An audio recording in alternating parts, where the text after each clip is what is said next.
Hello ma'am, कैसे हो? Hi sir, I am good. एक छोटा सा डिस्कशन हम करते हैं आज। बच्चों यस। के कुछ क्वेश्चंस थे कि किस तरीके से प्रिपरेशन होनी चाहिए उनकी, किस तरीके से रिवीजन होनी चाहिए।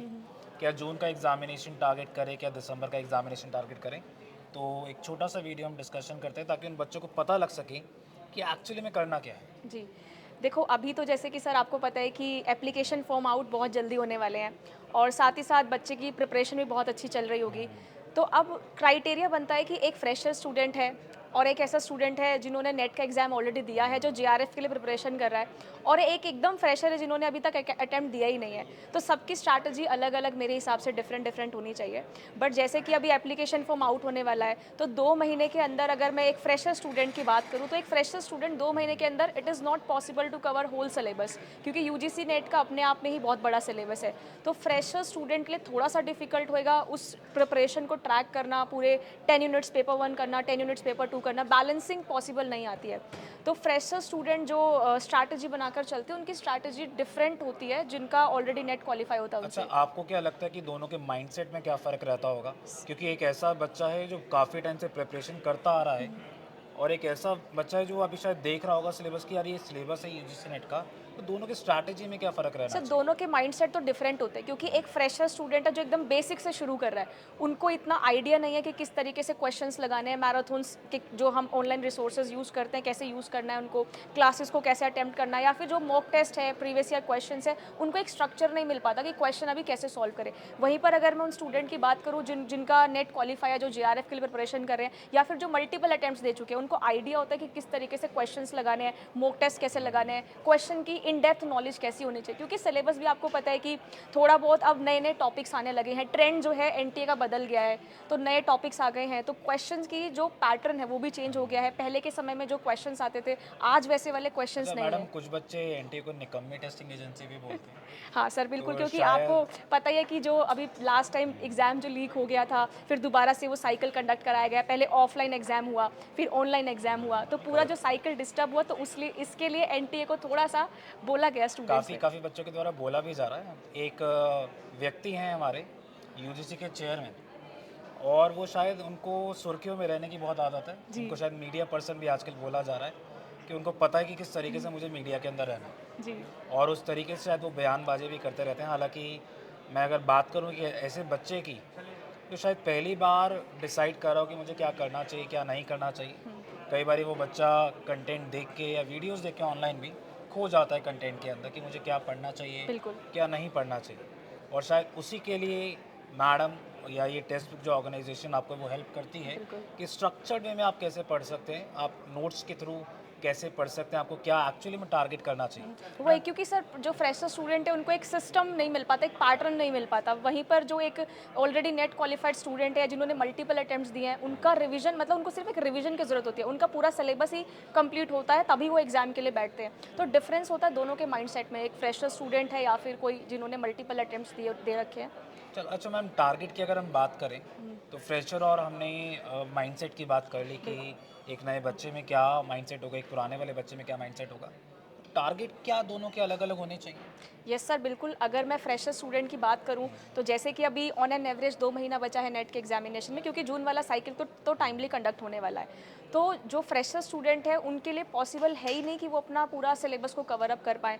जबकि अगर जो स्टूडेंट जो ऑलरेडी नेट क्वालिफाइड हैं, उनके लिए तो पॉसिबल है, क्योंकि उनको सिर्फ एक क्विक रिवीजन की ज़रूरत है। उन्होंने पूरा पढ़ा हुआ है, सब कुछ सिलेबस पूरा करा हुआ है, जे they just need a quick revision. तो उनके लिए तो पॉसिबल है कि वो जून को टारगेट कर सकते हैं। बट जो फ्रेशर स्टूडेंट है वो ट्राई कीजिए कि दिसंबर वाले एग्जाम को टारगेट कीजिए, क्योंकि जून वाला पॉसिबल ही नहीं है कि वो 2 महीने में इतना पूरा सिलेबस कवर अप कर पाए, क्वेश्चन प्रैक्टिस कर पाए, प्रीवियस ईयर क्वेश्चंस लगा पाए, और या फिर उसको उनको अभी तो पैटर्न ही नहीं पता कि किस तरीके से पेपर आने वाला है। नहीं, एक नया बच्चा मुझे लगता है कि शायद कंफ्यूज रहता है कि बिल्कुल। मैं जून में एग्जामिनेशन दूँ, क्योंकि अभी तक एप्लीकेशन फॉर्म भी आउट नहीं हुए। वो सोच रहा होगा कि नहीं नहीं, मैं पहले जून में दूंगा, फिर मैं सोचूंगा कि मुझे दिसंबर के लिए प्रिपरेशन के लिए कोचिंग लेनी चाहिए या नहीं लेनी चाहिए। और यही शायद सबसे बड़ी आप गलती कर देते हैं। हाँ, ये कर सकते हो आप कि आप पहले से कोचिंग लेके चलो, ताकि आप अपना जो सिलेबस है टाइमली आप पूरा कर सको। बिल्कुल। उसके बाद आपको रिवीजन का बाद में टाइम भी मिल जाएगा। हाँ, आप जब कोर्स परचेज़ करते हैं तो उसके बाद आप एक और चीज़ कर सकते हैं कि आप जो जून का एग्जामिनेशन है उसको अटेम्प्ट कर सकते बिल्कुल, हैं एज अ बिल्कुल। Mock test yes. कि आप देख लीजिए आप कितने पानी के हाँ, अंदर हैं, एक कितने पानी ट्रायल के वो अंदर ले नहीं। सकते हैं कि हाँ, कि वो एक एग्ज़ाम का पैटर्न समझे कि कैसे क्वेश्चन पूछे जा रहे हैं। अब जो नए ट्रेंडिंग क्वेश्चंस आ रहे हैं, वो किस तरीके से आ रहे हैं। तो मैडम आपको क्या लगता है कि क्या करना चाहिए, मतलब कब एक बच्चे को एनरोल करना चाहिए, क्या जून के लिए या आप दिसंबर के लिए मेरे एनरोल कर रहे हिसाब से तो सर जो फ्रेशर स्टूडेंट हैं उनको दिसंबर का टारगेट बनाकर जाना चाहिए।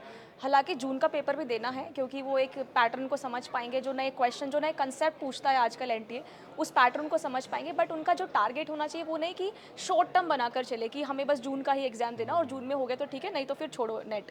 उनको एक लॉन्ग टर्म गोल बनाकर चलना चाहिए क्योंकि हमारे सबके short term, long term goals होते ही हैं और फ्रेशर स्टूडेंट के लिए लॉन्ग टर्म गोल बनना चाहिए दिसंबर वाले का। Correct correct.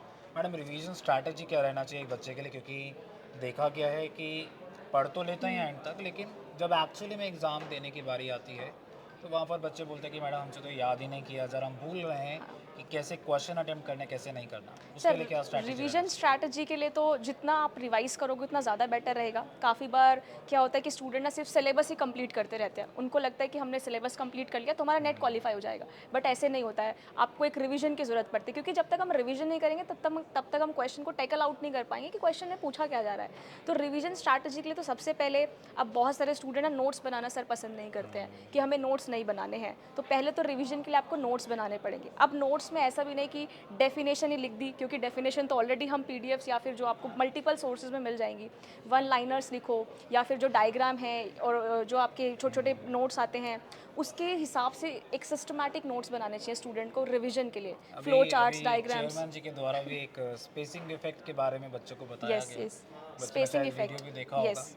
कि किस तरीके से आप रिवाइज कर सकते हैं, लेकिन मेरा थोड़ा सा टेक अलग है। मेरा टेक ये है कि आप जब रिवीजन करते हैं तो डेली कुछ कुछ रिवीजन कीजिए। हाँ। आप अगर आप 1 घंटा पढ़ते हैं तो 5 मिनट आप डेडिकेट कीजिए कि आप उसको याद कीजिए, बस आंखें बंद करके जैसे मेडिटेशन करते हो। अब बच्चों के लिए शायद मेडिटेशन यही हो सकती है कि आप रिवाइज़ कीजिए। शायद इस तरीके से शायद आप रिवाइज़ करोगे तो ज़्यादा चांसेस है कि आप अच्छे से लास्ट में आप अपना पेपर जो अटेम्प्ट कर पाएंगे। मैडम लास्ट क्वेश्चन आज के लिए रखेंगे कि आपने देखा है कि कट ऑफ धीरे धीरे बढ़ता ही जा रहा है, बिल्कुल। तो उसके लिए क्या किया जाए, क्या नहीं किया जाए? सर देखो, कट ऑफ का ट्रेंड जो है वो तो हम देख ही रहे हैं कि पहले के समय में जो नेट के पेपर होते थे उसका कट ऑफ इतना हाई नहीं जाता था, बट अब जो रीसेंट कट ऑफ जाने लगे हैं बहुत हाई कट ऑफ जा रही हैं। तो कट ऑफ हाई जाने का रीज़न एक तो ये है कि नंबर ऑफ कंपटीशन बहुत ज़्यादा बढ़ गया, नंबर ऑफ स्टूडेंट्स, कैंडिडेट्स बहुत बढ़ गए हैं। और अभी जो बैचलर्स वाले स्टूडेंट्स हैं जिनका 4 ईयर इंटीग्रेटेड है वो भी एग्ज़ाम के लिए एलिजिबल हैं, तो कैंडिडेट्स बढ़ने की वजह से हाई कट ऑफ भी जा रहा है। और जो पेपर है, जो लेवल है उसका अब वो टफ़ ही आता है, means moderate to tough level जाता है, इतना आसान लेवल यूजीसी का अब तो रहा नहीं है। और कट ऑफ जो है आने वाले समय में भी बढ़ेगी ही। और साथ साथ सर नेगेटिव मार्किंग के ऊपर भी कुछ बात हो रही थी कि नेगेटिव करेक्ट मार्किंग हो करेक्ट। सकता है कि नेक्स्ट साइकिल में आ जाए। तो इसलिए स्टूडेंट्स के पास बेस्ट अपॉर्चुनिटी होती है कि अभी जितना उनके पास टाइम है उसको यूटिलाइज़ करें, रिवीजन अच्छे से करें, क्योंकि कट ऑफ तो बढ़ेगा ही, ऊपर से जो लेवल है वो भी टफ हो गई। तो इसमें कोई दो राय नहीं है कि हमारा बहुत आसान लेवल आने वाला है या नेगेटिव मार्किंग भी नहीं आएगी। तो रिवीजन स्ट्रैटेजी भी अपनी साथ साथ सब, क्योंकि सबकी अपनी अपनी स्ट्रैटेजी है, रिवीजन स्ट्रैटेजीज बनाइए। और सर एक इंपॉर्टेंट चीज़ होती है, बच्चों में ना मोटिवेशन नहीं रहता, lack of motivation, correct correct. Internal motivation नहीं है कि हमें क्यों, हम बस अगर नहीं हो रहा है तो छोड़ दो कि नहीं हो रहा है, बट ऐसे काम नहीं चलता है। मोटिवेशन, एक इंटरनल मोटिवेशन खुद में भी होना चाहिए। तो सर कट ऑफ का ट्रेंड तो बढ़ेगा ही और बाकी नेगेटिव मार्किंग भी हमारे पॉसिबल है कि आ हमारे जाए। द्वारा दिया गया मोटिवेशन तो शायद 1 या 2 दिन तक तो सस्टेन बिल्कुल। करेगा, लेकिन आपको जो खुद का इंटरनल मोटिवेशन है जैसा मैम ने बोला, वो शायद ज़्यादा लंबे समय के लिए सस्टेन करेगा। और अगर मैं कट ऑफ के बारे में बात करूँ और एक लॉजिकल व्यू पॉइंट से अगर मैं सोचूं कि मैं अगर पेपर सेटर हूँ और जो मेरा पेपर सेट किया हुआ धीरे धीरे कट ऑफ हाई जा रहा है, पॉल साइंस का जैसे अभी 230 पहुँच गया, बिल्कुल। नेक्स्ट साइकिल में हो सकता है 240 250 तक चला जाए। अब 300 में से अगर 250 सिर्फ बच्चों के आ रहे हैं कट ऑफ के लिए, तो क्या मैं नेगेटिव मार्किंग इंट्रोड्यूस करके कट ऑफ कम नहीं करूँगा? तो एक लॉजिकल क्वेश्चन है बिल्कुल। कि अगर इतना हाई कट ऑफ गया तो ऑटोमेटिकली आपका नेगेटिव मार्किंग तो आएगा ही आएगा। यस। आज नहीं आएगा, अगली साइकिल में नहीं आएगा, तो उससे अगली साइकिल में आएगा। बिल्कुल तो बिल्कुल। बेटर है कि अभी आज जो नीड है आपको उसको आप करिए कि अभी आप पेपर करेक्ट। फटाफट क्वालिफाई कीजिए, जब तक नेगेटिव मार्किंग आपका नहीं, क्योंकि बाद में हो सकता है दिक्कत हो आपको। मैं तो सर स्टूडेंट्स को एक चीज़ और एड्रेस करना चाहूँगी कि अगर जब भी आप प्रिपरेशन चालू करते हैं ना, और अभी अगर कभी भी आप सैचुरेट हो जाते हैं या किसी चीज़ को लेके डीमोटिवेट हो जाते हैं, तो सिर्फ आप इतना समझिए, अपनी सक्सेस को ना खुद ही विजुअलाइज़ कीजिए कि आपने ये क्यों किया है, why are you doing this, आप ये क्यों कर रहे हो।